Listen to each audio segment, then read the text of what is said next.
जय श्री कृष्ण। मैं श्याम, आपका दोस्त, आपका प्रेमी, आपका सखा। मार्क्सिस मास कृष्णा पक्ष त्रयोदशी संमत 2082 17 नवंबर ईस्वी संमत 2025 को आपका अभिनंदन करता हूँ, स्वागत करता हूँ। हम गीता साधना संवाद के आज 154वें एपिसोड में पहुंच गए। 154 एपिसोड। अभी तक 11 अध्याय संपूर्ण कर चुके हैं। 12वें अध्याय के प्रथम 8 श्लोक संपूर्ण कर चुके हैं। भक्तियों का सुंदर भक्ति आंदोलन चल रहा है भगवान के द्वारा। आइए इस भक्ति आंदोलन में आगे बढ़े। उससे पहले मन कर्म वचन को भगवत चरणों में समर्पित कर देते हैं। कल समर्पण ही तो पड़ा, समर्पण कर देते हैं। नासिका के अग्र भाग पे अर्धन मुलित आंखों से प्राण अपान का दर्शन करते हुए मूलाधार चक्र से भगवत नाम का उच्चारण करते हैं। नमो भगवते वासुदेवाय, नमो भगवते वासुदेवाय, नमो भगवते वासुदेवाय, नमो भगवते वासुदेवाय, नमो भगवते वासुदेवाय, नमो भगवते वासुदेवाय, नमो भगवते वासुदेवाय। वसुदेव सुतं देवं कंस चाणूरमर्दनं देवकी परमानंदं कृष्णं वंदे जगद्गुरुं। श्री कृष्णं वंदे जगद्गुरुं। शांति शांति शांति। जय मां भगवत गीते। या देवी सर्वभूतेषु साधक संजीवनी रूपेण संस्थिता नमस्तस्यै नमस्तस्यै नमस्तस्यै नमो नमः। या देवी सर्वभूतेषु श्रीमद् भगवत गीता रूपेण संस्थिता नमस्तस्यै नमस्तस्यै नमस्तस्यै नमो नमः। गुरुर्ब्रह्मा गुरुर्विष्णु गुरुर्देवो महेश्वरा गुरु साक्षात् परम ब्रह्म तस्मै श्री गुरुवे नमः। गजाननं भूतगणादिसेवितं कपितजम्बूफलचारुभक्षणं उमासुतं शोकविनाशकारकं नमामि विघ्नेश्वराय पादपङ्कजं। नमामि विघ्नेश्वराय पादपङ्कजं। त्वमेव माता च पिता त्वमेव, त्वमेव बन्धु च सखा त्वमेव, त्वमेव विद्या द्रविणं त्वमेव, त्वमेव सर्वं मम देव देव, त्वमेव सर्वं मम देव देव। शांति शांति शांति। आज का अंजलि जी का आभार है, आपका आगमन हुआ है, आपका अभिनंदन करते हैं, आपका स्वागत करते हैं। आज की आइए हम इस अपने गीता पाठ में आगे बढ़ें। उससे पहले पुरानी कथा का एक सिंहावलोकन पुनरावलोकन संपर्क ले लेते हैं। नए साधकों के लिए संपूर्ण गीता कुछ मिनटों में प्रस्तुत हो करवा देना गुरु भगवान का, भगवान श्री कृष्ण की बड़ी कृपा है। अर्जुन विषादयोग कौटुंबिक मोह के कारण स्वधर्म छोड़ के विषाद में आता है। दूसरे अध्याय सांख्य योग में अर्जुन भगवान से उचित मार्ग शिष्य बन के पूछता है। भगवान सांख्य योग कर्म योग दो मार्ग बताते हुए कहते हैं किसी भी एक मार्ग का पालन करते उठो खड़े हो युद्ध करो।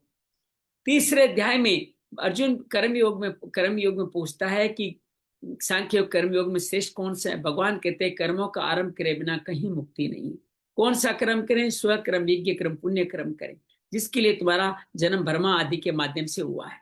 भगवान बार बार कहते हैं कि ये यज्ञ सेवा कर्म करोगे तो तुम्हारे जीवन में अन्न जल वर्षा सभी कुछ होते रहेंगे। कहते हैं सभी लोग इसी तरह के कर्म करते हुए ही आगे बढ़े। ये कर्म सेवा कर्म है। जनक आदि सिद्ध भी यही करे, जैसा आचरण करा वैसे प्रमाण दिए, और मैं भी इसी तरह के कार्य करता हूँ। अर्थात मुझे भी कोई कर्म करना बाकी नहीं है, फिर भी मैं ये सब कार्य करता हूँ ताकि सब लोग किसी भी तरह से अपने पद से च्युत नहीं हो जाए। भगवान कहते हैं अपने स्वधर्म में मरना भी कल्याणकारी है, पर धर्म में जीना भी भयावह है। अर्जुन पूछता है सब ऐसा क्यों करते हैं? भगवान कहते हैं कामना के कारण। कामनाओं को मारो, आगे बढ़ो। ज्ञान कर्म संन्यास योग में अर्जुन को भगवान निष्काम कर्म का इतिहास बताते हुए कहते हैं मैं अजन्मा अवय अविनाशी धर्म का कल्याण करने के लिए, अधर्मियों का नाश करने के लिए बार बार जन्म लेता हूँ। मेरे जन्म कर्म दिव्य है। जो जान लेता है वीतराग, वैसे क्रोध मुझ पे आश्रित मेरे ही भजन करता है मुझको ही पाता है। बाकी सब लोग कर्म की सिद्धि प्राप्त के लिए देवताओं का भजन करते हैं, बार बार जन्म मरण के सिलसिले में लगे रहते हैं। चारों वर्ण मैंने रचे हैं लेकिन मैं करता नहीं, मैं इसके फल में नहीं लिप्त होता। इसी आधार पर कर्म अकर्म विक्रम भी भगवान हमें बताते हैं। जो काम संकल्प से वर्जित होकर के मेरा आश्रित होकर केवल जीवन यापन के लिए कार्य करने वाले ये लोग बड़े दुर्लभ होते हैं। ये जो मिलता है उसमें संतुष्ट रहते हैं और यज्ञ आदि क्रिया अर्थात सेवा कार्य करते, ज्ञान में स्थित रहते हैं, कर्मों को जला देते हैं, भस्म कर देते हैं और मुझ में स्थित हो जाते हैं। द्रव्य यज्ञ से ज्ञान की श्रेष्ठ 12 द्रव्य से ज्ञान की श्रेष्ठता बताते हुए भगवान कहते हैं कि ये यज्ञ करके कि तुम अपने तत्वदर्शी की शरण में जाकर के यज्ञ करो, मोह से मुक्ति पा जाओ, और तुम कर्म योग करो तो कर्म योग के माध्यम से असंशय अश्रद्धा को त्यागते हुए मेरे प्राण होकर के मेरे को पा जाओ, अपने असंशय की तलवार को ज्ञान से काट डालो। 6वां अध्याय कर्म सॉरी 5वां अध्याय कर्म संन्यास योग में अर्जुन फिर पूछता है सन्यासी श्रेष्ठ या कर्म योगी श्रेष्ठ। भगवान कहते हैं कर्म सभी में करना पड़ेगा और कर्म योगी ही श्रेष्ठ है, क्योंकि वो अपने कर्म का निष्काम कर्म भाव से आचरण करता है। सांख्य योग में बड़ी कठिनाइयां बड़ी है, अभी बताएं क्लेश पिछले श्लोक में भक्ति योग में। कर्म योग सहज सुगम है, वो भी भगवान ने इसी अध्याय में बताए। भगवान कहते हैं योग युक्त कर्मयोगी विजित आत्मा जितेंद्रिय होता है, सर्वभूतों को अपने में देखता हुआ कर्म कर्तृत्व भाव में नहीं बनता। ज्ञान योगी भी शरीर का विवेक से धारण करते हुए अपना सुख दुख खुद अपना कल्याण का मार्ग स्वयं ढूंढता है। भगवान कहते हैं कर्म योगी कर्म फल में नहीं लिप्त होता, इसलिए 9 द्वारे देही में अपने मन वचन को मेरे में लगाते हुए सेवा कार्य करते हुए किसी कार्य में लिप्त नहीं होता। मैं उसमें कोई मदद नहीं करता, वो अपने प्रारब्ध के कारण ऐसा करता है। ज्ञान में स्थित होता है, ज्ञान को काट करके समस्त मेरे निष्ठा मेरे प्राण के समस्त संस्कारों काट कर पुनरावृत्ति हो जाता है, पुनरावृत्ति को पाता है। विद्या सपन ब्राह्मण चांडाल गाय कुत्ता में समदर्शी होता है। स्थिर बुद्धि वाला व्यक्ति वो उनको प्राप्य अप्राप्य नहीं होता, सेवा करते हुए सात्विक सुख पाते हैं, मुझे समर्पण के समर्पित सुख पाते हैं। और बाकी सब लोग काम वासना के अधीन होकर के शरीर की संतुष्टि के लिए कार्य करते, वो कभी सुखी नहीं होते। जो ऐसा कार्य नहीं करते वो ही सुखी होते हैं, अंतरात्मा सुखी ज्योतिवान ब्रह्म निर्वाण को पाते हुए लोगों की सेवा करते हुए अपने समस्त संस्कारों को नियुक्त करके मुझको जान जाते हैं और अपने नासिका के भुवों में प्राण अपान को सम करके मेरा दर्शन करते हैं, अंतर्मुखी होकर के वो मेरा ध्यान करते हैं और मेरे भक्त बन के रह जाते हैं। 6वां अध्याय आत्म संयोग में भगवान कहते हैं कि जो कर्मों का कर्म फल पर आश्रित है वो कभी योगी नहीं है, चाहे वो किसी अग्नि का त्याग है, कर्म का त्याग नहीं, योगी नहीं बनता। आज फिर कहेंगे कर्मों का त्याग नहीं करना। वो कहते हैं सेवा कार्य करने से ही उनको एकमात्र कल्याण शांति का रास्ता मिलता है, आत्मा का उद्धार होता है और आत्मा और उन्नति की तरफ चलती चली जाती है। ज्ञान विज्ञान से तृप्त व्यक्ति, प्रशांत आत्मा परमात्मा व्यक्ति सुख दुख हानि लाभ जय पराजय लोहा सोना स्वर्ग मित्र वेरी उदासीन मध्यस्थ द्वेष बंधुसु पापाचारी साधु में समदर्शी होता है। वो पवित्र स्थान में बैठ करके यम नियम का पालन करते हुए 10 दिशाओं में नया देखते हुए स्थिर सुखम आसन अपनाते हुए वो व्यक्ति मेरा ही ध्यान करता है, आत्मा विशुद्ध करने के लिए कार्य करता है, ब्रह्मचारी व्रत करता है। इस तरह से व्यक्ति निर्वाण कर्मा शांति को पाता है, लेकिन युक्ताहार विहार करने वालों को ही बकता है। उनकी तुलना दीपक की लोक से दी। भगवान ने कहा अत्यंतिक सुख पाते हैं, अत्यंतिक सुख लाभ विचित नहीं करते, अनिर्वचनीय चेक्षा ढंग से दुख संयोग का वियोग कर देते हैं, संकल्प प्रभावों का सर्वनाश कर देते हैं। धीरे धीरे धारणा वाली बुद्धि से वो मेरे में स्थापित हो जाते हैं। मन चंचल मन जहां जा जाता है वहां से लौटा के फिर मुझ में लगा देते हैं। इस तरह से शांत हो जाते हैं, सत्व रजस तमस को काट कर मुझ में स्थित हो जाते हैं। उनको अत्यंतिक सुख मिलता है। सब भूतों में मुझे देखते हैं, मुझे देखते हुए उनका भजन करते हैं, उन पर बर्ताव करते हैं। मैं उनके लिए कभी अदृश्य नहीं होता। अर्जुन पूछता है मैं ऐसा समदर्शी कब नहीं बन सकता, मन चंचल है। भगवान कहते हैं अभ्यास वैराग्य के द्वारा निरंतर लंबे समय तक प्रयास करोगे तो मन काबू में हो जाएगा। अर्जुन कहते हैं मन काबू में होकर फिर विचलित हो गया तो क्या होगा? भगवान चिंता न करो, विनाश दुर्गति नहीं होगी। सिरमानों के घर में जन्म लोगे और वो तुम्हें पूर्व जन्म की संसिद्धियां महात्मा मिल जाएंगे और तुम आगे बढ़ जाओगे। कहते अंतिम समय तक यात्रा पूरी नहीं तो क्या होगा?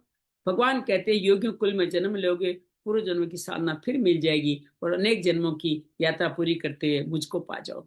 भगवान कहते हैं सकाम तपस्वी सकाम ज्ञानी सकाम कर्मी से योगी श्रेष्ठ है। तुम योगी बन जाओ और मेरे में श्रद्धा रख के सर्वश्रेष्ठ योगी कहलाओ। 7वां अध्याय ज्ञान विज्ञान योग। भगवान कहते हैं मुझ पे आसक्त, मुझ पे आश्रय हो। तुम्हें ज्ञान अर्थात सब कुछ परमात्मा, परमात्मा से कुछ नहीं हो विज्ञान, मैं तुम्हें कहूंगा, फिर कोई संशय नहीं रहेगा। ये जानने से तुम्हारे पास और कुछ भी जानना शेष नहीं रहेगा। भगवान कहते हैं हजारों लाखों मनुष्य में कोई एक सिद्धि ये पा पाता है, बाकी सब अपरा में उलझ कर मुझ परा को नहीं जानते। सत्व रजस तमस के तीनों गुणों की दूरते ही माया में आधारित होकर दुष्कृतन होते हैं और पाप कर्मों में लीन होकर पाप योनियों में जाते हैं। लेकिन जो ये देवी संपदा के आश्रित होते हैं, महात्मा होते हैं, मेरा भजन करते हैं, मुझको पाते हैं। भगवान कहते हैं ये दुष्कृतन के साथ मेरे भजन पाने वाले अर्थार्थी, आर्थ जिज्ञासु, ज्ञानी मेरे भक्त है। चारों बड़े उदाहरण है, लेकिन मुझे अर्थात ज्ञानी भक्त मेरा अंश है, मेरे से मेरा ही वो सबसे श्रेष्ठ है, उसको मेरे से अभिन्न नहीं जानिए। भगवान कहते हैं कामना के आश्रित होकर के जो लोग देवताओं को भजते हैं, मैं उन नियम पूर्वक भजते हैं, उनकी मैं बुद्धि, उनकी श्रद्धा मैं स्थापित करता हूँ, उनकी कामना का फल भी मैं प्रदान करता हूँ, लेकिन ये फल अंत में तो नाशवान है। देवताओं को भजने वाले कभी मुक्ति नहीं पाते, मुझे भजने वाले मुक्ति पाते, क्योंकि मैं भी अव्यक्त, मैं एक ही हूँ माँ, और मेरे का जो भजन करने वाले हमेशा उत्तम गति को पाते हैं। जिनके मूड व्यक्ति होते हैं, जो कर्म फल में लिप्त होते हैं, वो योग माया के अधीन होकर के इस प्रकाश को नहीं पाते और मुझ अवयव को नहीं जानते। भगवान कहते हैं मैं भूत भविष्य वर्तमान सबको जानता हूँ, मुझे केवल मेरे भक्ति जानते हैं। इच्छा द्वेष द्वंद्व मोह से जो मुक्त नहीं होते वो कभी मुक्त पतन को प्राप्त होते हैं। भगवान कहते हैं पाप पुण्य के सभी फलों को जो निराधार करते हुए द्वंद्व मोह से मुक्त होकर के मृत्यु और बुढ़ापे का अतिक्रमण करते हुए मेरा भजन करता है, वो अधियज्ञ को जानता है, अखिल भ्रम को जानता है, अखिल अध्यात्म को, अखिल कर्म को जानते हुए, आदि भौतिक आदि दैविक को भी पहचानते हुए अंत में मेरा स्मरण करते मुझको पाता है। अर्जुन पूछता है 8वें अध्याय से ब्रह्म योग में अखिल ब्रह्म क्या, जिसने सृष्टि की कल्पना की, जो हमेशा अनंत अचिंतनीय अर्देशीय, वो ही अक्षर ब्रह्म है। उसका पहला कर्म ही आदि कर्म है। और भगवान ये कहते हैं कि उसको जानना ही अध्यात्म है। आदि भौतिक आदि दैविक अर्थात अपरा प्रकृति, जिसको स्थूल सूक्ष्म शरीर कहते हैं, परा प्रकृति अर्थात कारण शरीर, भगवान का अधिज्ञ स्वरूप, इनको जान जाता है, अंत में मेरा स्मरण करते मुझको पाते, वो मुक्ति को पाते हैं, इसमें कोई संशय नहीं। जो अन्य का किसी स्मरण करते हैं उस योनि को पाते हैं। यही भगवान की दया और न्यायशीलता है। तो क्या करें? अनुस्मरण करें, मन बुद्धि मेरे अर्पित करते हुए भजन करें, तुम्हारी मुक्ति में कोई संशय रहेगा। अभ्यास योग आज फिर बताएंगे, अभ्यास योग कैसे करते हैं। मेरे अलावा किसी का गमन नहीं करे, परम पुरुष का ध्यान करें। कौन है परम पुरुष? जो सर्वज्ञ है, जो आदि है, अनादि है, सूक्ष्म से सूक्ष्म है, सब पे शासन करने वाला है, सबका पालन पोषण करता है, साथ में ही वो तमस्य परि है, ज्ञान और प्रकाश में रोशन है। प्रयाण काल में मन बुद्धि को आप योग बल के द्वारा अपने ध्रुव में अर्थात भ्रुकुटी में लगा करके मेरा ध्यान करते हुए 10वें द्वार से मुक्ति को पा जाओ। भगवान कहते हैं निर्गुण निराकार के बारे में बताते हैं। ब्रह्मचर्य, गृहस्थाश्रम, वानप्रस्थाश्रम विधिवंती पालन करते हुए प्रयाण काल में 9 द्वारों को रोक करके, मन को निरुद्ध करके, भ्रुकुटी पे चित्त लगा करके और मानसिक ओम का उच्चारण करते मुझको पा जाते। सगुण साकार के बारे में बताते हैं। अनन्य भाव से नित्य निरंतर मेरा भजन करने वाले के लिए मैं सुलभ हूँ। वो महात्मा बन जाते हैं, पुनर्जन्म दुखालय शास्त्र मुक्ति पा लेते हैं, परम गति को प्राप्त होते हैं। हालांकि बर्मा तक सभी लोग पुनरावृत्ति वाले, तो बर्मा के लोग से भी क्या कोई पुनरावृत्ति को जाते हैं? हाँ, जो शुक्ल पक्ष में जाता है पुनरावृत्ति को, जब बाकी सब के सलग वापस लौट करके आते हैं। इसको जानने वाले कभी मोहित नहीं होते, अर्थात भगवान कहते कर्म फलों से युक्त नहीं होते। वेद यज्ञ तप दान में जितने भी कर्म फल है उनका अतिक्रमण करते हुए वो मुझको सब जगह मुझको समर्पित कर देते। 9वां अध्याय ज्ञान विज्ञान का दूसरा पाठ कहते हैं गुह्यतम, सबसे गोपनीय ज्ञान जो प्रत्यक्ष है, सुखम है, धर्म है, सुख में, उसको मैं तुम्हारे लिए कहूंगा। भगवान कहते हैं इसको जानने वाले मुक्ति पाते हैं, इन्हें जानने वाले बार बार मृत्यु संसार में आते रहते। मृत्यु संसार सागरात 11वें अध्याय में भी आया है। भगवान कहते हैं सब संसार मुझसे है, मैं संसार में नहीं, सब में मैं हूं, मुझ में सब नहीं। वायु में आकाश, वायु हम के लिए का, हमारे जीव के लिए क्या है, आकाश कहा गया परमात्मा के लिए। आकाश में जैसे वायु है वैसे सब मुझ में ही विद्यमान है। भगवान कहते हैं मैं कल्प की सर्जना मैं करता हूँ, सारी प्रकृति मेरे अध्यक्षता में सहसार जगत की बार बार पुनरावृत्ति करती है, लेकिन मैं इसमें कभी कर्म फल में नहीं बंधता। भगवान कहते हैं जो ये जानते हैं वो मुझ पे पहुंचते, जो नहीं जानते हो मेरी अवज्ञा करते हैं। वो मोग का सा मोग कर्माणा, मोग ज्ञान के आसीन होकर के आसुरी राक्षसी मोहनी संपत्ति के वशीभूत होकर अविवेक से मुक्ति को कभी नहीं पाते। तो ये महात्मा जो मुरा भजन करते हैं, वो मेरे को अवयव रूप में जानते हैं, वो कीर्तन करते हैं दृढ़वर्ती होकर के, नमस्कार करते हुए मेरी निरंतर नित्य निरंतर उपासना करते हैं, वो मुझको पाते हैं। ज्ञान योगी कर्म योगी भी इसी तरह मुझे पाते हैं, क्योंकि मैं इस समस्त जगत का कर्ता धाता पिता पिता में यज्ञ हवन समिदा मंत्र घृत हवन की क्रिया गति साक्षी प्रभव प्रलय निधान अनादि बीज भी मैं ही हूं। मैं ही सूर्य में तप करके अन्न जल को पकाता हूं और मैं ही वर्षा कर देता हूं। मैं अमृत भी हूं, मैं मृत्यु भी हूं, मैं सत्य भी हूं, मैं असत भी हूं। लेकिन तीनों वेदों में लिखे हुए स्वर्ग की कामना करते हुए, अपने पुण्य बढ़ाते हुए, पाप क्षीण करते हुए विस्तृत लोगों तो बहुत से लोग स्वर्गलोक में जाते हैं, वहां स्वर्ग का सुख भोग कर पुण्य क्षीण होकर वापस पुनरावृत्ति को आ जाते हैं। जो मेरा निश्चित तो मेरा एक बुद्धि से मेरा अनन्य भाव से भजन करते हैं, उनके योग क्षमा में इनकी जिम्मेदारी मैं लेता हूँ। लेकिन जो देवताओं को भजते हैं मेरा ही भजन करते हैं, लेकिन अविधि पूर्वक करते हैं, क्योंकि सर्वयुग का भोक्ता मैं अकेला हूं। जो मुझको ऐसा नहीं जानते उनका पतन होता है। देवता भजने वाले देवलोक पितृलोक, पितृलोक मुझे भजने वाले मेरे लोक पे आते हैं, और मेरा भजन सहज है। पत्र पुष्प फलम जल, जो भी श्रद्धा पर मुझे समर्पित करता है, जो करना जो प्रसाद लेना वेद यज्ञ तप के फल मुझे समर्पित करता है, शुभ अशुभ सभी फलों के मुक्त होते हैं, कर्म बंधनों से मुक्त होकर मोक्ष को पाता है। मैं किसी के लिए प्रिय अप्रिय नहीं हूं, मेरे लिए सब संभाव है। दुराचारी से दुराचारी व्यक्ति भी निश्चय कर ले तो महात्मा धर्मात्मा हो जाता है। पाप योनि हो, ब्राह्मण हो, शूद्र हो, क्षत्रिय हो, वैश्य हो, स्त्री हो, सभी अगर मेरा भजन करें तो कल्याण को पा सकते हैं। मेरे भजन करो, मेरे भक्त बनो, मेरे लिए कर्म करो, मुझे नमस्कार करो, मेरा पूजन करो, मेरे प्राण हो जाओ। 10वें अध्याय में अर्जुन को भगवान अपनी विभूतियों के बारे में और कंटिन्यू करते हुए कहते हैं कि ये परम वचन तुम्हारे हित की कामना से मैं कह रहा हूं, उसको तुम सुनो। मेरे इस प्रभु प्रलय को महर्षि और देवता भी नहीं जानते। जो मेरे को इस अनादि नहीं जानते वो अमूढ़ है, वो पापों से कभी मुक्त नहीं होते। अपनी 12-20 सिद्धियों के बारे में बताते, बुद्धि ज्ञान ऐसमो क्षमा सत्य दान तप समता तुष्टि यश अयस भय अभय भाव अभाव अहिंसा, ये सब 20 के 20 भाव मुझसे। चारों सनकादि, 7 महर्षि, 8 मनु जिनसे पूरी प्रजा है, वो सब भी मुझसे हैं। जो मुझको इस तरह से जान जाता है, मेरी विभूतियों को मेरी कृपा से आसीन होकर के, वो मेरे में समाहित हो जाता है। कैसे होता है? मेरे में चित्त लगाता है, मेरे में प्राण अर्पण करता है, बहुत दिन तक करता है, मेरी कथाओं का कथन श्रवण करता है, वो शांति प्रेम धन पाता है। इस तरह इन भावों से सतत युक्त हुआ प्रीति पूर्वक मैं उसको बुद्धि योग प्रदान करता हूँ, और उनके अंधकार को मेरे ज्ञान की कृपा से रोशन कर देता हूँ। अर्जुन कहता है, आप परम ब्रह्मो परम धामो पवित्र भवन आप ही हो, आप परम पुरुषो आदि देवो, ये मैं ही नहीं, आप ही नहीं, ऋषि नारद नारद व्यास असी देवल भी कहते हैं। आप सर्व के जन्मदाता हैं, आपको आपकी माया को देवता और दानव भी नहीं जानते। आप स्वयं ही आपको जानते हैं, क्योंकि आप ही भूत भावन भूतेश देव देव जगत पते पुरुषोत्तम हो। भगवान कहते हैं आपकी विभूतियों जिनसे पूरा संसार व्याप्त है, सिर्फ आप ही उन विधुओं के बारे में जानते हैं। मैं आपका किन विभूतियों का किन भावों से चिंतन करूं, कैसे भावों से मैं आपको जानूं। भगवान को कहता है ये विस्तार से मुझे कहिए, मैं सुनते सुनते तृप्त नहीं हो रहा। भगवान कहते हैं कि मेरी रुद्या अनंत है, मैं सिर्फ संक्षेप में ही कहूंगा।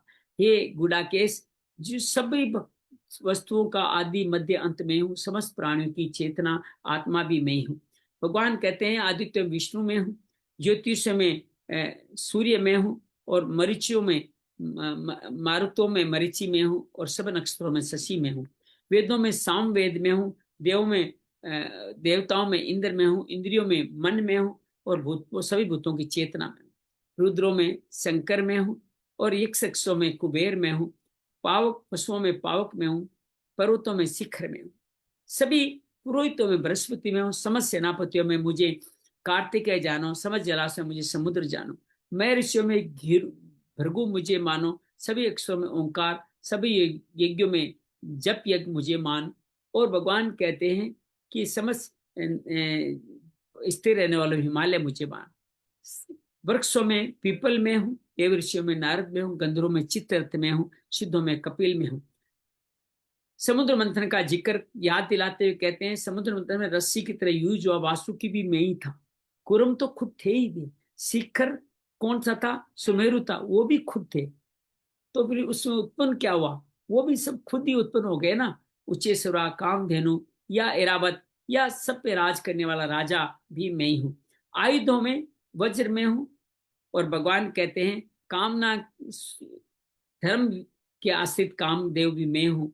और भगवान इस तरह बात करते हैं, अनंत नाग में हूँ, वरुण में हूँ। और भगवान कहते हैं पितरों में अर्यमा में हूँ, शासन करने वालों में यमराज में हूँ, दैत्यों में प्रहलाद में हूँ, काल की गणना में हूँ, सिंह में हूँ, गरुड़ में हूँ, पवन में हूँ, शस्त्रधारियों में राम में हूँ, जल जंतु में मकर में हूँ, समय स्रोतों में जंगाचल में हूँ, सबका आदि मध्य अंत में हूँ, अध्यात्म विद्यावाद में हूँ, अक्षरों में द्वंद, अक्षरों में आकार, समासों में द्वंद, और सभी काल और सबका पालन पोषण करने वाला मैं हूँ।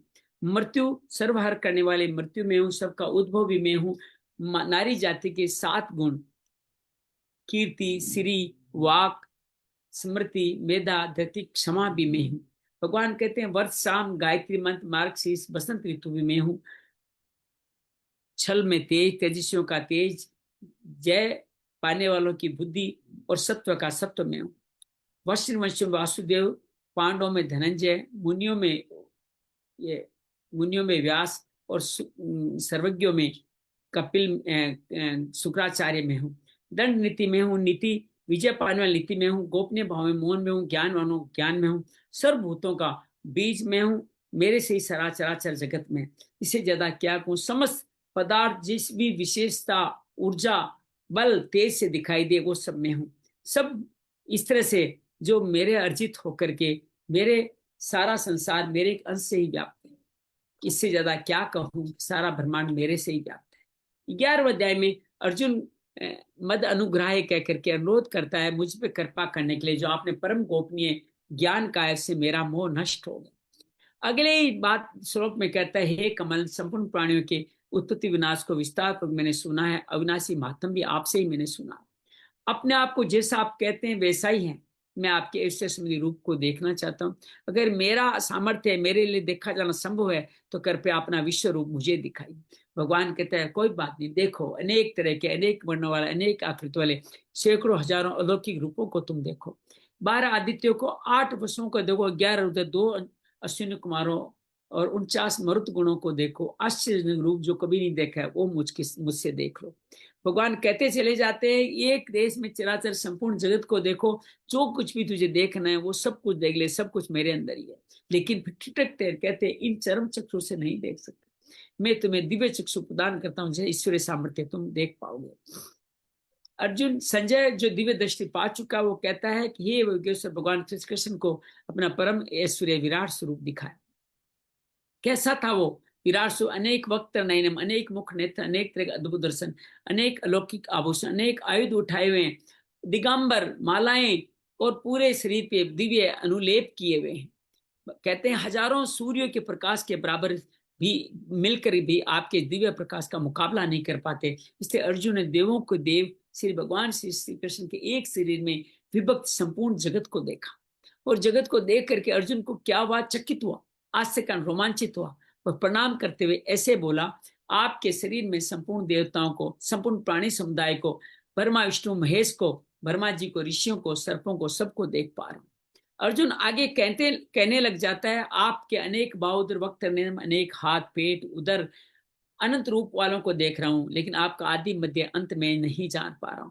आप किरीटधारी है, शंख चक्र गदा पद्मधारी देख रहा हूं, तेज की राशि है, सूर्य के समान कांतिवान है। मैं अपनी आंखों से आपके इस प्रकाश को देख नहीं पा रहा हूं, क्योंकि आप अपरिमेय हैं। आप जानने योग्य परम अक्षर, आप ही अक्षर भ्रम है, संपूर्ण विश्व के परम निधान है। आप सनातन धर्म के रक्षक है, आप ही अविनाशी सनातन पुरुष है, ऐसा मैं मानता हूँ। आपको आदि मध्य अंत से रहित, अनंत प्रभावशाली, अनंत भुजाओं वाले, चंद्र सूर्य के 2 नेत्रों वाले, प्रज्वलित अग्नि रूपों वाले अपने तेज से संसार को तपाते हुए देखा। भगवान कहते हैं ये स्वर्ग और पृथ्वी बीच का अंतरकाल, संपूर्ण दिशाएं आप से ही परिपूर्ण है। आपके इस अद्भुत रूप को देख करके तीनों लोग व्यथित हो रहे हैं। ये तीनों लोग व्यथित क्यों होते हैं? इसलिए होते हैं कि भगवान की दूरतई माया के वशीभूत होके मोह में वशीभूत है। समस्त देवता भी ऐसे ही हैं, वो भी तो स्वर्ग आदि सुख चाहते हैं, सुख की कामना करने वाले को दुख ही मिलता है। ऐसे इसलिए भयभीत हैं। आप में भयभीत होकर देवता नमस्कार करते हुए आप में प्रविष्ट हो रहे हैं, लेकिन महर्षि सिद्ध संगा ये जानते हुए कि आप ही परम पुरुष आपकी स्तुति कर रहे हैं। आपके शरीर में 11 रुद्र, 12 आदित्य, 2 अश्विनी कुमार, विश्वदेव और 10 विश्वदेव, 12 साध्य गण, 49 मरुतगण, 7 अरियमा अर्थात अरियमा आदि, 7 गर्म भोजन के लिए पितृ, गंधर्व, यक्ष, असुर, सिद्ध सभी चकित होकर के आपको ही देख पा रहे हैं। भगवान कहते हैं बहुवक्त नेत्र, दोबारा कहते हैं आप बहुत भुजों नेत्रों वाले, बहुत भुजाओं जंगों चरणों वाले, उदरों वाले, बहुत विकराल धड़, बहुत दृष्टा करालम, इसका मंत्र मोहिक मेन है। रूप को देख सब प्राणी व्यथित हो रहा है, मैं भी व्यथित होता जा रहा हूं। भगवान को कहते हैं हे विष्णु देदीप्यमान, अनेक वर्ण है, आप आकाश को स्पर्श करें। आपका मुख फैला हुआ है, आपके नेत्र प्रदीप्त और विशाल है। मैं आपको देखकर भयभीत अंतःकरण वाला व्यक्ति शांति को नहीं प्राप्त हो रहा। ये भी भयभीत क्यों है? मोह के अधीन है, इसलिए भयभीत है। आपके प्रलय काल के अन्य के समान प्रज्वलित हम जिस काम से भयभीत होते हैं उसको नहीं समझते, दूसरों का दोष देते हैं। अर्जुन भी यही कह रहा है आपके रूप को देखकर, अरे तू भयभीत संजय तो नहीं हुआ, तुम क्यों भयभीत हो? अपने मोह के कारण। दाढ़ों कान विकराल मुखों को देखकर मुझे दिशाओं का ज्ञान नहीं हो रहा, शांति नहीं मिली, इसलिए जगत निवास आप प्रसन्न हो जाए। उसको लगा विकराल वाले पता नहीं कहीं मेरे बच्चों को भी नहीं खा जाए, इसलिए भी हो सकता है भयभीत हो। पता नहीं इनको पता होगा कि नहीं होगा। हमारे पक्ष के मुख्य मुख्य योद्धाओं से भीष्म, द्रोण पुत्र अर्जुन, कर्ण सब आप में प्रविष्ट हो रहे हैं। धृतराष्ट्र के सभी पुत्र आपकी विकराल दाढ़ों कान फंसे हुए हैं, कई चूर्ण की तरह दिखाई दे रहे हैं, कई दांतों में फंसे दिखाई दे रहे हैं। कहते हैं ये लोग नदियों के जल जैसे समुद्र की तरफ वेग से जाता है, वैसे ही आपके मुख में जा रहे हैं। ये पतंगों के समान अग्नि के मोह में लचे हुए भी आपके अंदर बार बार जाते जा रहे हैं, और आप उनको चाट रहे हैं, घर्षण कर रहे हैं। सब ओर से आपका उग्र रूप तेज संपूर्ण जगत को परिपूर्ण करके तपा रहा है। अब अपनी स्तुति संपूर्ण करते हुए कहता है, मुझे हे भगवान मुझे बताइए उग्र रूप वाले आप कौन है? आप देवताओं में श्रेष्ठ है, आपको नमस्कार, आप प्रसन्न हो जाइए। मैं आपको तत्व से जानना चाहता हूँ, क्योंकि मैं आपकी इस प्रवृत्ति को भली भांति नहीं जानता। भगवान कहते हैं मैं संपूर्ण कालों का नाश करने बढ़ा हुआ काल हूँ, और इस समय मैं सब लोगों का संहार करने के लिए आया हूँ। जो योद्धा लोग तुम्हारे प्रत्यक्ष में खड़े, तुम्हारे मारे बिना, युद्ध करे बिना भी नहीं रहने वाले। तो फिर तुम क्या करो? खड़े हो जाओ, उत्तिष्ठ, युद्ध करो, शत्रुओं को जीत कर धन दाने संपन्न निष्कंटक राज्य को भोगो। ये सब मेरे द्वारा पहले ही मारे हुए, तुम मेरे निमित्त मात्र बन करके इनको मार डालो। भगवान बार बार कहते हैं सब काम खुद नहीं करते, करवाते हैं। यहाँ भी उन्होंने अर्जुन का मेरे निमित्त बन जाओ। द्रोण, भीष्म, जयद्रथ, कर्ण, जितने भी ये सब शूरवीर मेरे द्वारा मारे तुम मारो, व्यथा मत करो, युद्ध करो, तुम निस्संदेह वैरियों को तुम जीतने वाले। संजय कहते हैं ऐसे वचन सुन करके, जो वचन से कांपते हुए किरीट अर्जुन नमस्कार करे, भयभीत होते प्रणाम कर गदगद वाणी से भगवान कृष्ण से ये बोले। अब फिर भयभीत क्यों हो गया? अरे भाई सब तुम ही मार डाले तो मैं क्या करूंगा, मैं भी तो धनुर्धर हूं। और कहता है, क्या कहता है, हे अंतर्गामी भगवान, आपके नाम गुण लीला का नाम लेने से संपूर्ण जगन हर्षित हो रहा, प्रेम को प्राप्त हो रहा। अर्थात नाम गुण लीला हर्ष और प्रेम को प्रदान करती है। जो बाकी जो भयभीत लोग हैं उनको राक्षसी संपदा के आसीन दसों दिशाओं में भागते जा रहे हैं, लेकिन सिद्ध मुनि आपको नमस्कार कर रहे हैं। ये सब होना उचित ही है।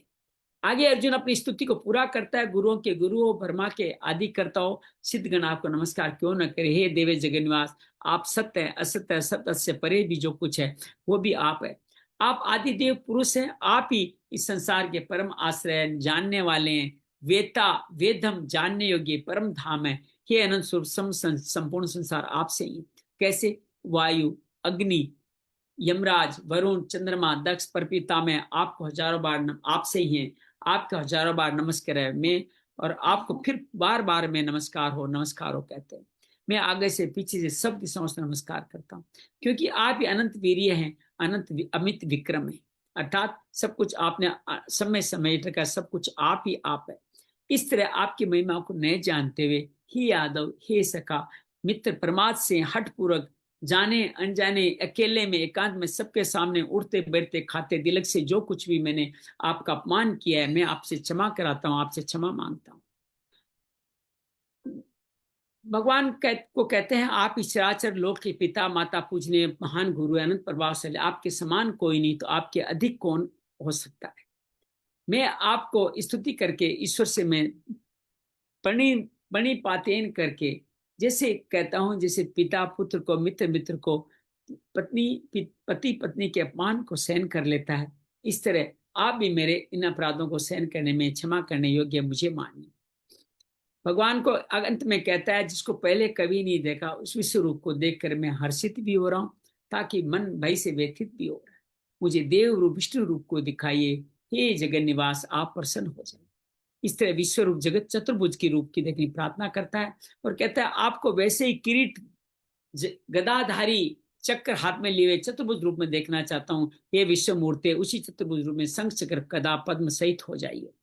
ये कहने के बाद भगवान कहते हैं, मैंने प्रसन्न होकर तुम्हें सामर्थ्य से मेरा अत्यंत से तेज स्वरूप विश्व रूप दिखाया, जिसको देखना तेरे सिवा किसी ने नहीं देखा है। भगवान बार बार कहते, हे कुरुश्रेष्ठ मनुष्य लोग, इस प्रकार के विश्व रूप वाला मैं न ही वेदों के पाठ, न यज्ञों के अनुष्ठान, शास्त्रों का अध्ययन, दान, उग्र क्रियाओं से किसी के द्वारा मेरे को देख पाना संभव नहीं। तो कैसे देखें आपको, कौन देख पाएगा? कहते मेरा इस प्रकार उग्र रूप देख कर तुझे व्यथा या मूढ़ता नहीं होनी चाहिए। निर्भय प्रसन्न मन वाला उसी मेरे चतुर्भुज को तुम फिर अच्छी तरह देख लो। ऐसे करके चतुर्भुज रूप भी उसको दिखा देते हैं। संजय भी कहते हैं चतुर्भुज से द्विभुज भी हो गए हैं। वासुदेव ने इस तरह करके अपना देव रूप चतुर्भुज रूप दिखाया और फिर सौम्य रूप द्विभुज रूप दिखाकर भयभीत अर्जुन को आश्वासन दिया। अर्जुन कैसे आश्वासन पाता है? वो कहता है कि आपके सौम्य मनुष्य रूप को देखकर मैं स्थिरचित्त हो गया हूँ, स्वाभाविक स्थिति को दोबारा पा गया। भगवान कहते हैं, मेरा चतुर्भुज रूप जो भी देखा है, इसके दर्शन देवताओं के दुर्लभ है, वो भी देखने को इसके लालायित रहते हैं। मैं इस तरह का पहले विश्व रूप के बारे में कहा, चतुर्भुज के रूप में तो ये भी वेद्य यज्ञ दान से नहीं देखा सकता, केवल सिर्फ अनन्य भक्ति के द्वारा इसमें जानना, देखना, प्रवेश करना संभव है।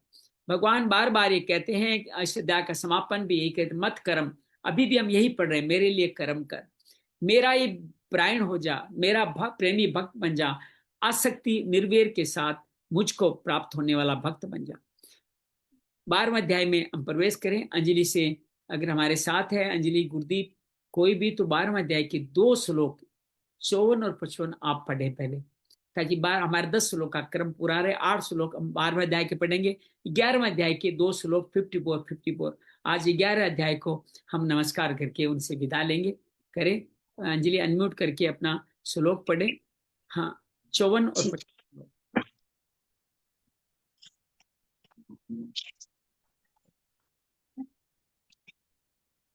12वें अध्याय का कौन सा? पहला दूसरा? 11वें का 54-55 पढ़े पहले। 11वें अध्याय को आज विदा लेंगे। 54-55। भक्त्या त्वनन्यया शक्य अहमेवं विधोऽर्जुन ज्ञातुं द्रष्टुं च तत्त्वेन प्रवेष्टुं च परन्तप मत्कर्म मत्परमो मद्भक्तः संगवर्जितः निर्वैरः सर्वभूतेषु यः स मामेति पाण्डव। ओम तत्सदिति श्रीमद्भगवद्गीतासु उपनिषत्सु ब्रह्म विद्यायां योगशास्त्रे श्री कृष्णार्जुन संवादे विश्वरूप दर्शन योगो नाम 11ोऽध्यायः। श्री कृष्णार्पणमस्तु। 12वां अध्याय शुरू कीजिए। ओम परमात्मने नमः। श्रीमद्भगवद्गीता अथ 12ोऽध्यायः।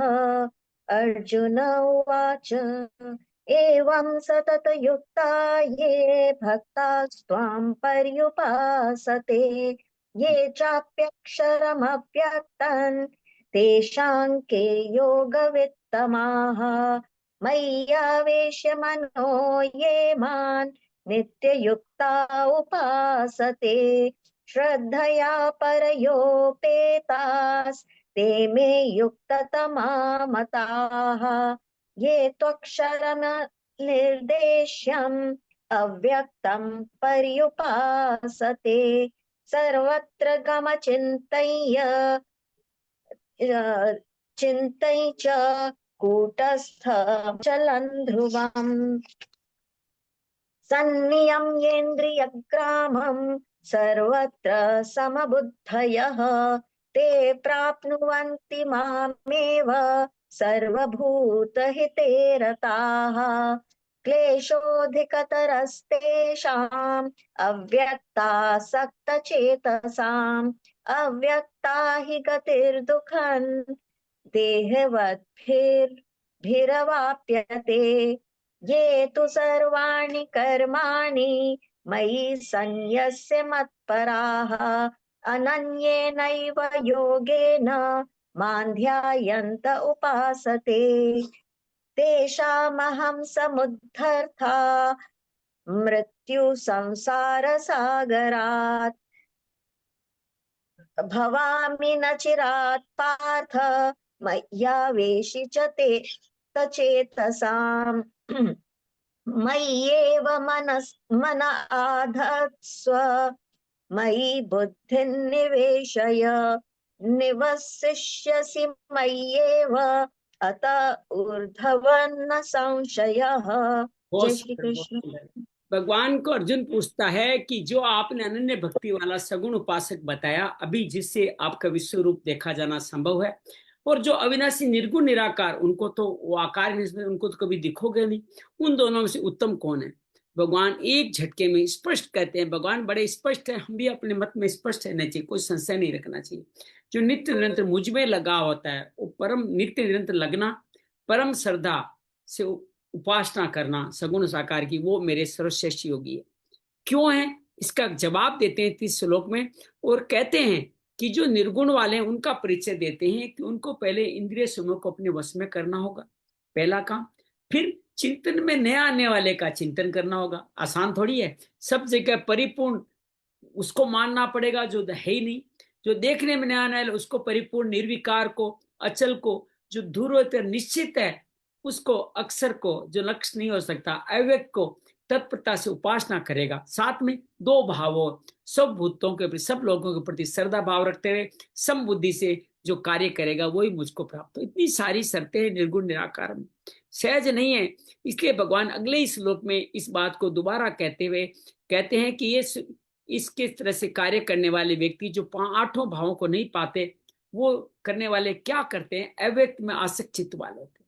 उन साधनों को क्लेश बहुत होता है, क्योंकि देह अभिमान जाता ही नहीं, इसलिए उनके द्वारा गति कठिनता से प्राप्त की जाती है। ये भगवान इस श्लोक में बताते हुए और अगले भाव से ही लग जाते हैं, 6ठे अध्याय से ही अपने भक्ति योग में बताते हुए कहते हैं कि जो संपूर्ण कर्मों को, पहला काम है संपूर्ण कर्मों को अर्पण कर। याद रखिए, ये बातें बार बार आने वाली है। अर्पण करके, इसको मत कर्म कृत भी कहा गया है। मत परा, मेरे प्राण हो करके, मेरे अलावा अन्य नहीं, अर्थात मेरा ही केवल ध्यान और उपासना करते हैं। ऐसे लोग कहाँ पहुंचते हैं, क्या करते हैं? उनको मैं इस मृत्यु संसार सागर से मुक्ति दिला लेता हूं, उनका उद्धार करने वाला बन जाता। और भगवान इसी बात को आगे और कहते हैं 3 बातों से कि मेरा भक्त पहले समर्पण योग को पाए, अर्थात मन बुद्धि को मेरे में निवेश करें। जो प्रेम और विश्वास मुझ में रखेगा तो मुझ में निवास करेगा, इसमें कोई संशय नहीं।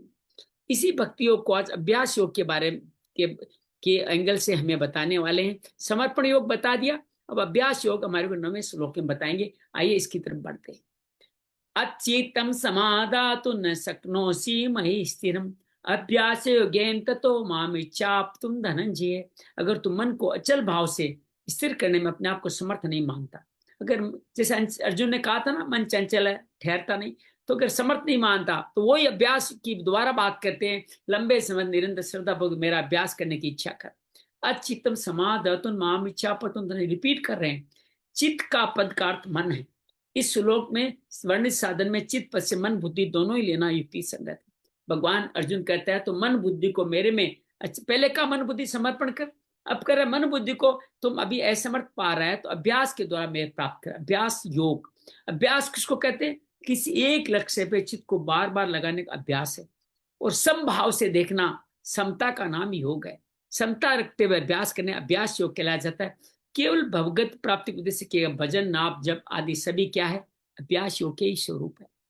अभ्यास के साथ योग का संयोग अगर नहीं होगा तो साधक का उद्देश्य संसार रहेगा। फिर आप नाम जप तो कर रहे हो, लेकिन क्या करो, मेरे बेटे के लिए ये मिल जाए, मेरे बहू को ये मिल जाए, मुझे पान प्रतिष्ठा मिल जाए, तो फिर भगवान के प्रति समर्पण नहीं रहेगा। तो अभ्यास किसका करना है? भगवान का करना है। उद्देश्य क्या रखना है? भगवान का रखना है, अर्थात समता वाली बुद्धि रखनी है। संसार का उद्देश्य स्त्री पुरुष, धन संपत्ति, मान बढ़ाई, निरोग, अनुकूलता आदि अनेक कामनाएं उत्पन्न होगी और उनको अलग अलग तरह की क्रिया के उद्देश्य रहेंगे। ऐसे उस क्रिया में योग नहीं होगा। समता वाली बुद्धि तो केवल परमात्मा के साथ है। साधक जब भगवत प्राप्त उद्देश्य कर यज्ञ नाम जप की चेष्टा करता है, अनेक संकल्प पैदा होता है, लेकिन मेरा संकल्प भगवत प्राप्ति है, ऐसा दृढ़ धारणा करके वो अन्य संकल्प से बाहर निकल जाते हैं। माम इच्छा पुतम पदों से भगवान अभ्यास योग को अपनी प्राप्ति का स्वतंत्र मार्ग बताते हैं। पीछे श्लोक में अपने मन बुद्धि को अर्पण करने को कहा, इस श्लोक में अभ्यास योग के लिए कहते हैं। इससे धारणा हो सकती है अभ्यास योग भगवान मन बुद्धि अर्पण करने का साधन है, अतः अर्पण होंगे फिर भगवान की प्राप्ति होगी। अभ्यास के द्वारा मन बुद्धि लगाएंगे तो भगवान की प्राप्ति होगी, परंतु मन बुद्धि को अर्पण करने में से ही भगवत प्राप्ति होती है, ऐसा नियम नहीं है। भगवान के कथन का तात्पर्य उद्देश्य भगवत प्राप्ति हो, उद्देश्य साधन की पूर्ण एकता हो, तो केवल अभ्यास से ही भगवत प्राप्ति हो जाएगी। जब साधक भगवत प्राप्ति के उद्देश्य बार बार नाम जप, भजन कीर्तन, गीता कथन, श्रवण आदि का अभ्यास करता है, उसका अंतःकरण शुद्ध होने लग जाता है। भगवत प्राप्ति की इच्छा जागर होती है। कल गुरुदेव जी आप ही तो कह रहे थे धीरे धीरे शुद्ध हो रहा है, यही भगवान यहाँ कह रहे हैं। संसारिक सिद्धि असिद्धि में सब होने पर भगवत प्राप्ति की इच्छा तीव्र हो जाती है। भगवत प्राप्ति की इच्छा तीव्र होने भगवान से मिलने की व्याकुलता पैदा होती है। ये व्याकुलता सारी संसारिक आसक्ति, अनंत जन्मों के पापों को जला। ये व्याकुलता कि भगवान से मिलना है, भगवान से मिलना है, संसारिक आसक्ति पापों का नाश होने पर एकमात्र भगवान में अनन्य प्रेम हो जाता है। वो भगवान के वियोग को सहन नहीं कर पाता। जब भक्त भगवान के बिना नहीं रह सकता, तब भगवान भी उस भक्त के बिना नहीं रह सकते, अर्थात भगवान भी उसके वियोग को नहीं सहन कर सकते, उस भक्त को मिल जाता। बड़ी सुंदर, बड़ी मार्मिक बात है। वियोग को इतना ऊंचाई तक पहुंचाओ कि भगवान तक आपके वियोग की आंच पहुंच जाए और उसको आंच को सहन नहीं कर पाए। साधु को भगवत पर देरी का कारण यही है कि भगवान के वियोग को सहन कर रहा है। भगवान के वियोग को ऐसे कर दो, भगवान से मिलने में दूरी होनी होगी, भगवत प्राप्ति जरूर होगी। तीव्र उत्कंठ इच्छा होती है, सुख भोग की इच्छा का नाश हो जाएगा, वर्तमान में भगवत प्राप्ति हो जाएगी। साधक का आरंभ में दृढ़ निश्चय हो कि मेरे को केवल भगवत प्राप्ति करनी है। लौकिक दृष्टि मेरे बने बिगड़े, मेरा नाम हो सुनाम हो, गरीब हूं, अस्वस्थ हूं, कर्म योग ज्ञान योग भक्ति किसी भी मार्ग से हो, उसको भगवत प्राप्ति हो ही जाएगी। निश्चय महत्वपूर्ण। सारांश ये छठे अध्याय 26 केवल अभ्यास की बात आई थी, यहाँ अभ्यास योग की बात आई, जिससे कल्याण हो जाता है। खाली अभ्यास से आप गलत दिशा में भी जा सकते हैं। समता वाली बुद्धि का अभ्यास ही काम करेगा, यहाँ ये बताया गया है। एक स्थिति कल्याण नहीं होगा, अभ्यास एक स्थिति बन जाएगी, कल्याण समता वाली बुद्धि से होगा, अर्थात योग से होगा। मन को निरोध करना, मन को बार बार भगवान लगाना अभ्यास है। अभ्यास मन का निरोध, बल्कि मन से संबंध का विच्छेद है। समत्वम योग उच्यते, कोई यहाँ दोबारा काम। 10वां श्लोक, जिसमें भगवान अभ्यास योग से आगे की बात करते हैं। अभ्यास ऐप्य समर्थोसी असमर्थोसी मत कर्म परमो भवे मदर्थ अम अपि कर्माणि कुर्वन् सिद्धिम अपाप्स्यसि। अगर तू अभ्यास योग करने में भी असमर्थ है, एक और नया रास्ता खोलता, ये नहीं कर सकता तो ये कर ले, तो मेरे लिए मत कर्म परम है, जो पहले भी कहे, मेरे लिए ही कर्म करने के प्रायण होता हुआ कर्मों को कर, तो सिद्धि को प्राप्त हो जाए। अभ्यास पे समर्थोसी मत कर्म परमो भवे, इस श्लोक में वर्णित अभ्यास योग से ही है। गीता की शैली है, पीछे कहे हुए का संक्षेप वर्णन फिर आगे विस्तार में वर्णन करता है। भगवान के मन बुद्धि में लगाने को 9वें श्लोक थी समाधो तुम का, या चितम पद के अंदर मन बुद्धि दोनों को समावेशित कर दिया है। 9वें श्लोक में अभ्यास योग के लिए यहाँ अभ्यास पद से आया है। भगवान कहते हैं कि पूर्व श्लोक में वर्णित अभ्यास योग में तो असमर्थ है, तो मेरे लिए संपूर्ण कर्म करने को प्रायण हो जाए। संपूर्ण कर्म वर्णाश्रम धर्म के अनुसार शरीर निर्वाह, आजीविका संबंधी, लौकिक भजन ध्यान नाम जब परमार्थ कर्म का उद्देश्य संसारिक भोग नहीं हो, संग्रह नहीं हो, मतलब भगवत प्राप्ति हो, ये होता है मत कर्म परायण। जो कर्म भगवत प्राप्ति भगवत आज्ञा के द्वारा किए जाते हैं उनको मत कर्म कहते हैं। जो सब इस प्रकार कर्मों को करते करते सिद्धस्त परायण हो चुके उनको मत कर्म परम कहते हैं। साधक अपना संबंध भी भगवान से हो, कर्मों का संबंध भी भगवान के साथ, तभी मत कर्म परायणता सिद्ध होगी। साधक का ध्येय जब संसार नहीं रहेगा, भोग नहीं रहेगा, निश्चित क्रियाएं छूट जाएगी। निश्चित क्रियाओं के अनुष्ठान संसार की कामना ही हेतु है। भगवत पर उद्देश्य साधक संपूर्ण शास्त्र भगवत अर्थ होगी। मदर्थम अपि कर्माणि कुर्वन् सिद्धिम वाप्स्यसि। भगवान ने जिस साधन की बात इस श्लोक के पूर्वार्ध में मत कर्म परमो भद से कही, कोई बात इन पदों में पुनः कही है। भाव यह है केवल परमात्मा को उद्देश्य होने से उस साधक की और जगह स्थिति हो ही कैसे सकती है। जिस प्रकार भगवान ने 8 श्लोक मन बुद्धि अपने में अर्पण करने को साधन, 9वें श्लोक अभ्यास को साधन, अपना स्वतंत्र साधन बताया। यहाँ भगवान ने मत कर्म परमो भव कि मेरे लिए कर्म करने के प्रायण हो, इस साधन को भी स्वतंत्र साधन बताया। तीनों अलग एक स्वतंत्र समर्पण, अभ्यास योग और कर्म योग। धन प्राप्ति के व्यापार प्राप्त करने वाले मन जो जो धन प्राप्त होता है, धन का लोभ, कर्म करने का उत्साह बढ़ता है। ऐसे भगवान को भगवान के संपूर्ण कर्म करना चाहिए, भगवत प्राप्त उत्कंठा साधन बढ़ना चाहिए। तो गीता सुनते हैं हमारे में उत्कंठा उत्साह बढ़ रहा है कि नहीं बढ़ रहा, चेक कीजिए। उत्कंठा तीव्र होने पर भगवान का वियोग ऐसे हो जाएगा, तब संपूर्ण परिपूर्ण भगवान छिपे नहीं रहते, भगवान अपनी कृपा से अपनी प्राप्ति कराई देते। साधक का उद्देश्य अगर भगवत प्राप्ति है तो संपूर्ण क्रियाएं भगवान के लिए करता है। इसका अभिप्राय क्या है? अपनी सारी समझ, सामग्री, सामर्थ्य, समझ भगवत प्राप्ति के लिए लगा देता है। इसके सिवा और कर भी क्या सकता है? भगवान उस साधक से इससे देखिए अपेक्षा भी नहीं करते, अपनी प्राप्ति करा देते। सब कुछ मेरे अर्पित कर दो, कारण भगवान किसी साधन से खरीदे नहीं जा सकते। भगवान से सृष्टि का महत्व कुछ नहीं है। फिर एक व्यक्ति द्वारा कोई भी सामग्री, धन, धान्य कुछ भी अर्पित कर लो, भगवान का मोल कैसे चुका पाओगे? अपनी प्राप्ति के लिए भगवान साधक से इतनी अपेक्षा। भगवान यहाँ धनवान और गरीब का भेद खत्म करते हैं और कहते हैं कि अपनी योग्यता, सामर्थ्य आदि को मेरी प्राप्ति में लगा दे, अपने पास बचा के कुछ नहीं रखे, जो मिला वो मेरे को समर्पण करता जाए, योग्यता, सामर्थ्य आदि को अपना न समझे। श्लोक का भाव है अभ्यास की अपेक्षा क्रियाओं को भगवान के अर्पण करना ज्यादा सुगम है। क्यों है? अभ्यास के लिए लंबे समय तक ध्यान करना पड़ेगा, निरंतर लगता रहना पड़ेगा, लंबे समय श्रद्धापूर्वक लगना पड़ेगा। लेकिन काम तो आप रोज ही करते हो, बस आपको काम का स्वभाव बदलना है। कर्म कर जिससे मनुष्य बनता है, कर्म ना बन देते जो, तो से कर्मों को अगर भगवान के अर्पण कर दोगे तो हमारे सुगमता पर भगवान को प्राप्त हो जाएगा। मद मद अर्थ अपी का तात्पर्य आरंभ से ही भगवान के लिए कर्म किया जाए। आज हमारे लिए 30 श्लोक भी पढ़ने का सौभाग्य मिला है हमारे को। आइए आज का 11वां श्लोक पढ़ते हैं। अथेत दप्य सक्तोषि कर्तुम मध्योगम आश्रित है, सर्व कर्म फल त्यागम तथा करो यथात्मान। अगर मध्योगम, मध्योगम किसते? मेरे योग, समता वाला योग जो बताया स्टार्ट में, आश्रित हुआ इस पूरे श्लोक में कहे गए साधन को भी करने में असमर्थ पाता है। मतलब तेरे समर्पण नहीं हो रहा है, तेरे से अभ्यास योग नहीं हो रहा है, तेरे को मेरे लिए कर्म करना नहीं हो रहा है, तो चौथा भाव बताते हैं मन इंद्रियों को यथात्मवान, मन इंद्रियों को वश में कर, सर्व कर्म फल त्यागम, संपूर्ण कर्मों के फल की इच्छा का त्याग कर दे तो भी तू मुक्त हो जाएगा। चौथा बड़ा है सर्व कर्म फल त्याग।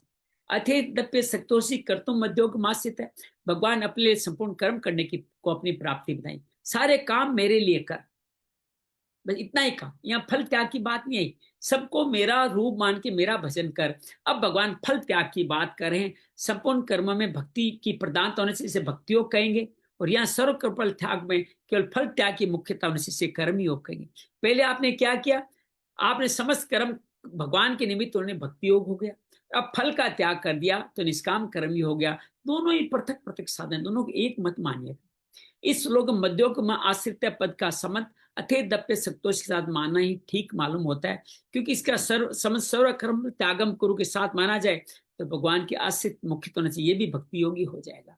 10 श्लोक भक्ति योग से इसकी भिन्नता नहीं रहेगी। भगवान 10 और 11 श्लोक में क्रम से भक्ति योग कर्म दो भिन्न भिन्न साधन बताना चाहते हैं। पहले क्या बताया? ज्ञान योग, फिर भक्ति योग, कर्म योग। समर्पण योग भी क्या था? भक्ति योग ही था। समर्पण भक्ति बिना कैसे हो? तो भक्ति योग पे ही बार बार लाते जा रहे हैं। भगवान ईश्वर में यथात्मवान, मन बुद्धि इंद्रियों से शरीर पे विजय प्राप्त पद भी दिया है। आत्मसंयम विशेष आवश्यकता कर्म योग में है। आत्मसंयम के बिना सर्व कर्म फल त्याग होना संभव है नहीं है।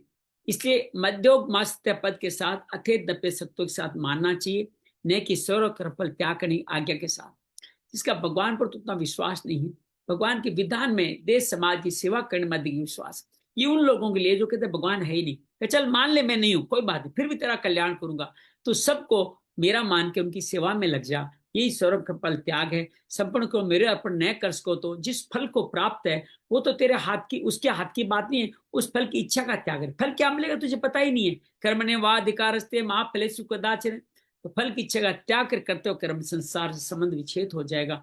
सर्व कर्म फल त्यागम ततक्रुदातान, कर्म योग के साधन में स्वाभाविक कर्मों का विस्तार होता है, क्योंकि योग की प्राप्ति अनासक्त भाव से कर्म करने हेतु का है। छठे अध्याय का 30वां श्लोक यही कहता है। कर्मों में फलासक्ति होने का बनने का भय रहता है। अतः यतात्मवान अर्थात यत्न पूर्वक तुम्हें ये तक फल का त्याग करना है। कर्म फल के यतात्म में मन इंद्रियां को संयम की आवश्यकता है। फल का त्याग तभी तक नहीं करो जब मन इंद्रियां कहेगी नहीं मेरे लिए कुछ चाहिए, तो त्याग कैसे कर पाओगे। मन इंद्रियों का सेम होने पर ही कर्म फल का त्याग हो पाता है। सेम नहीं होता तो मन के द्वारा विषयों का चिंतन होगा, आसक्ति हो जाएगी, उसका पतन हो जाएगा। त्याग का उद्देश्य साधक मन इंद्रियों का संयम सुगमता से कर सकता है। यहाँ सर्व कर्म पद में यज्ञ दान तप सेवा वर्ण आश्रम के द्वारा जीविका शरीर निर्वाह शास्त्र संपूर्ण कर्म का फल त्याग करना है।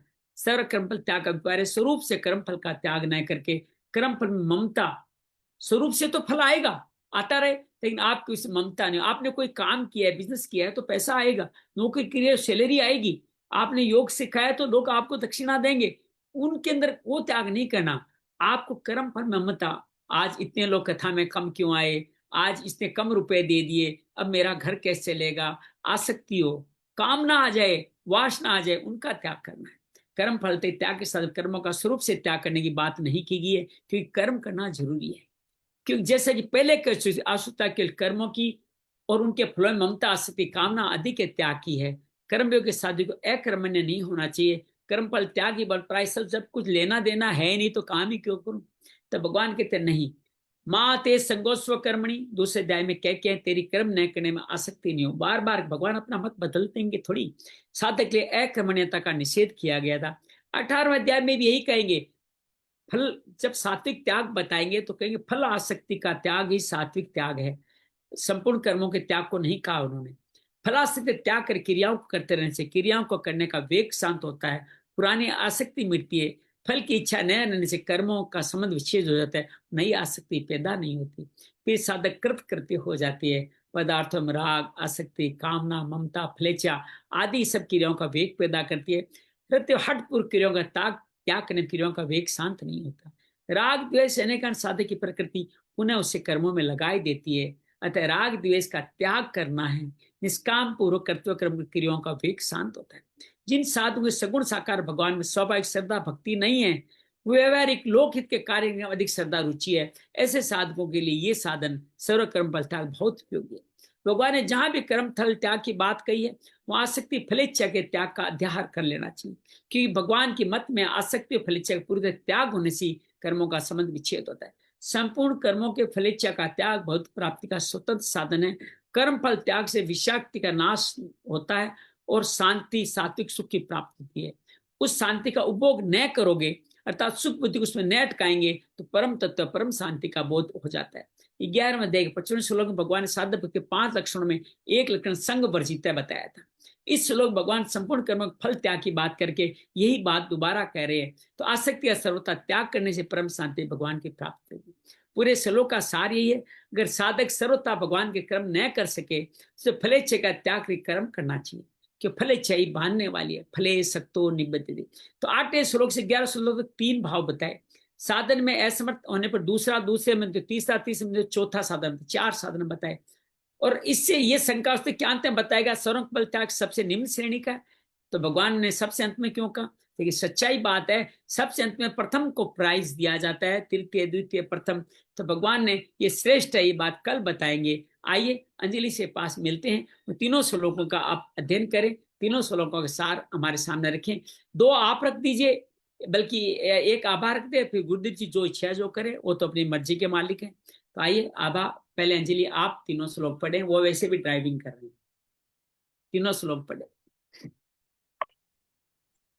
अथ चित्तं समाधातुं न शक्नोषि मयि स्थिरम् अभ्यासयोगेन ततो मामिच्छाप्तुं धनञ्जय अभ्यासेऽप्यसमर्थोऽसि मत्कर्म परमो भव मदर्थमपि कर्माणि कुर्वन् सिद्धिमवाप्स्यसि अथैतदप्यशक्तोऽसि कर्तुं मद्योगमाश्रितः सर्वकर्मफलत्यागन् ततः कुरु यतात्मवान।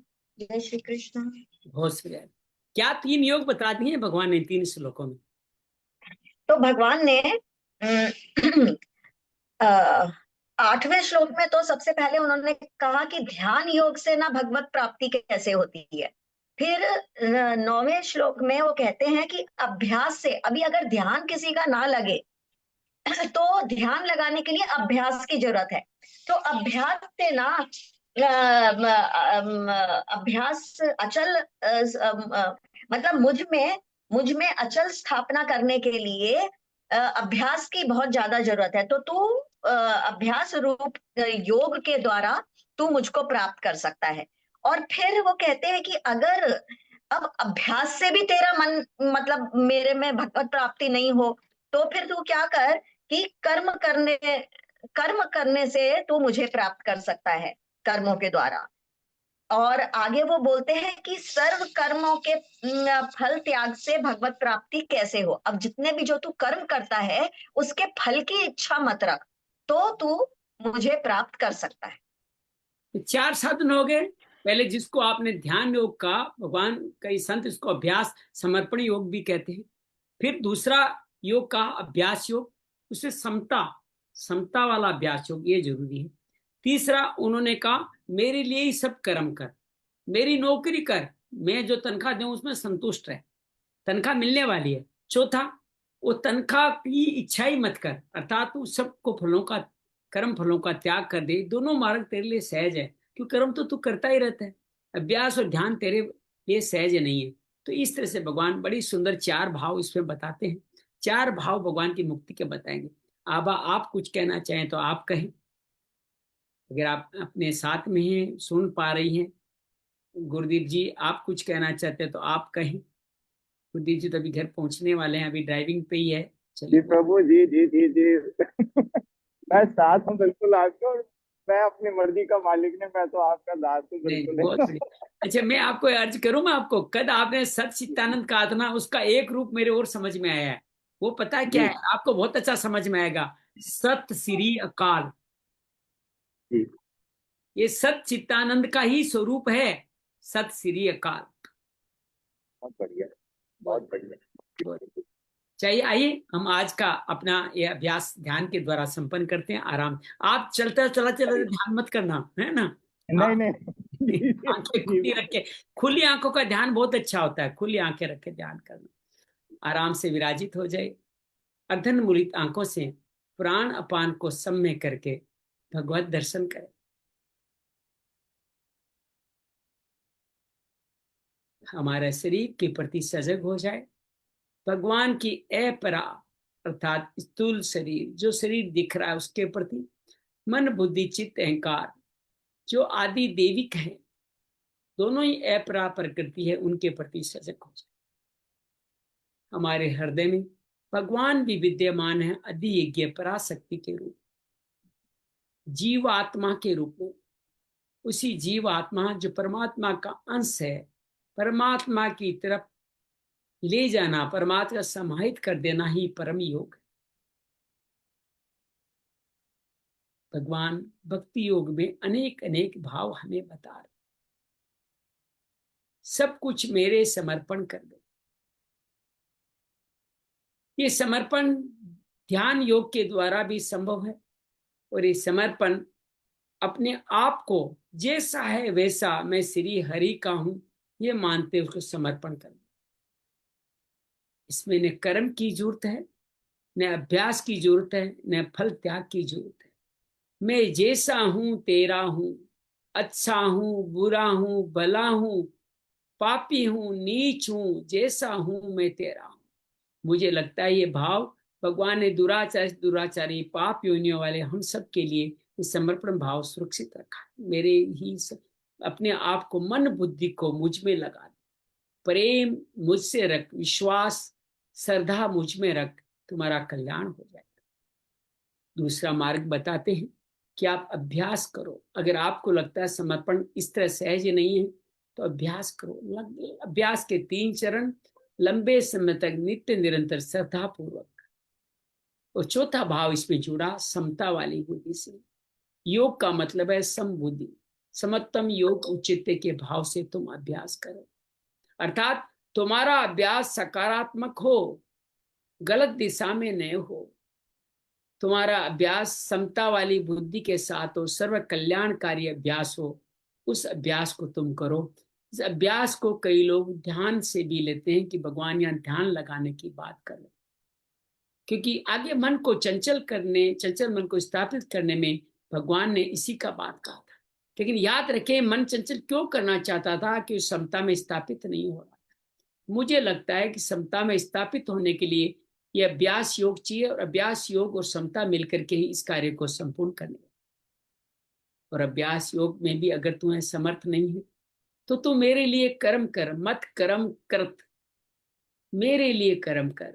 तू जप कर, ध्यान कर, यज्ञ कर, अपने जीवन यापन करने के लिए जो भी कर्म कर रहा है वो मेरे अर्पण कर दे, अर्थात मेरे लिए ही काम कर। आप बिजनेस कर रहे हो, व्यवहार कर रहे हो, योग सिखा रहे हो, गीता पढ़ रहे हो, जो कुछ भी गृहिणी का घर कार्य कर रहे हो, माताएं प्रसाद बनाए तो भगवान के लिए बने। जब अपने बेटे को, पोतों को, बहुओं को, किसी को भी प्रसाद खिला रही है तो ये समझे भगवत स्वरूप को खिला रही है। हर कार्य, आप बिजनेस कर रहे हो तो मैं श्री हरि का बिजनेस कर रहा हूँ, श्री हरि के लिए काम कर रहा हूँ, नौकरी भी श्री हरि की कर रहा हूँ। सब कर्म भगवान के, मत कर्म करत, मेरे लिए सब भगवान के अर्पित होकर कर्म करें तो भगवान के लिए कर्म करना हो जाएगा। ये भी मुक्ति का स्वतंत्र साधन। भगवान ये भी कहते हैं कर्म करना तुम्हारे लिए सहज है, क्यों काम तो तुम रोज करते ही रहते हो, बस तुम्हें उसका हेतु बदलना है।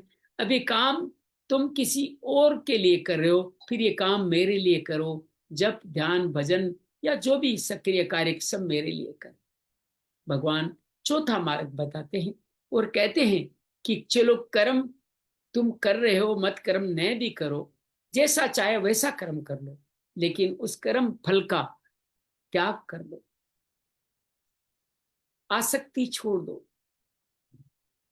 पहले दूसरे अध्याय में भी कह के आए हैं, कर्मणे वाधिकारस्ते मा फलेषु कदाचन। कर्म करने पे अधिकार है, फल पे अधिकार नहीं। जब अधिकार नहीं है तो इस फल की आसक्ति को छोड़ दो।